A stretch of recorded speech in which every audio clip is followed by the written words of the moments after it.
About a year ago, something happened to me related to my school finals.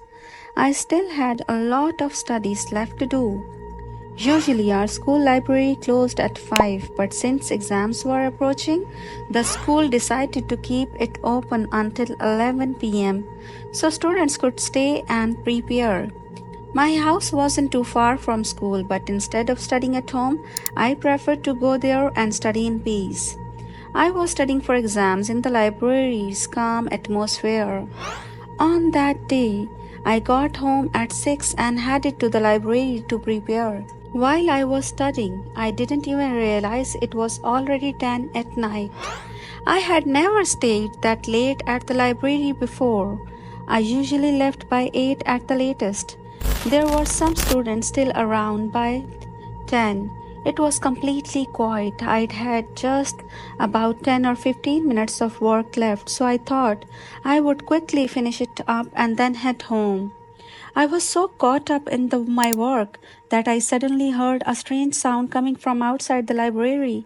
Someone walking in a weird way. I quickly grabbed my book and rushed out of the library. There is a long corridor outside our school library, and if you turn right at the end, you get to the main door of the school. As I was hurrying down the corridor towards the main door, I spotted a woman standing at the end. The closer I got to her, the more I felt this weird sense of discomfort. I was so freaked out that I shouted, "Who's there?" And as soon as I said that, whatever was there disappeared in seconds.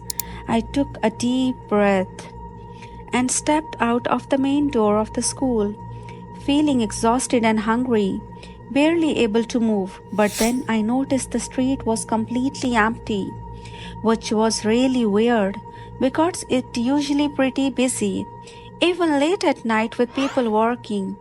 As I kept looking down at the ground while heading home, I suddenly saw something on the ground.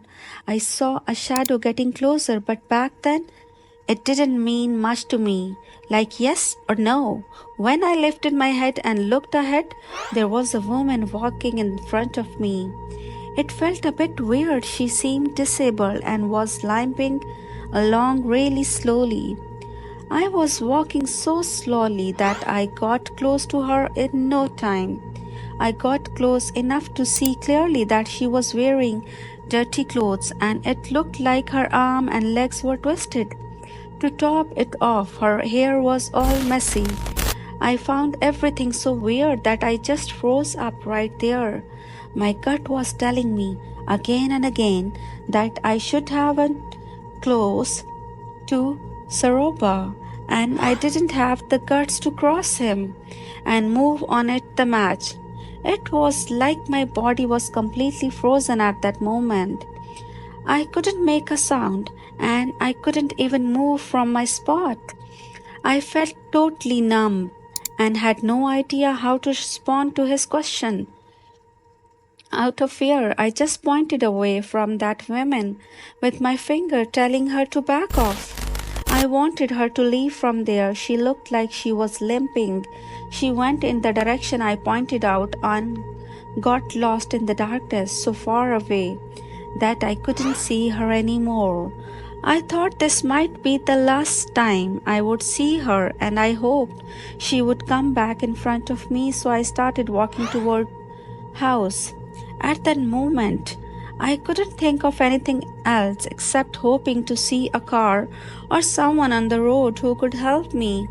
Then, out of nowhere, I heard that woman screaming from a distance, and after that, I don't remember anything. When I came to, I found out my friend had found me passed out on the road and took me home. I learned about our new place in 1998. There was a well-known 132 years old woman living in an apartment building with her daughter, whom she loved dearly. Her daughter was 9 years old and went to Eden school. One day, while she playing at school, her daughter suddenly died. She couldn't handle the grief of losing her daughter and eventually left this world in despair. After that incident, people at the elementary and middle schools often seem to be looking for their daughter around Ashwarya. Her restless spirit is still wandering, trying to meet her daughter, even after her death. By the way, hey everyone, I hope you enjoy this. Don't forget to leave your comments and subscribe to my channel.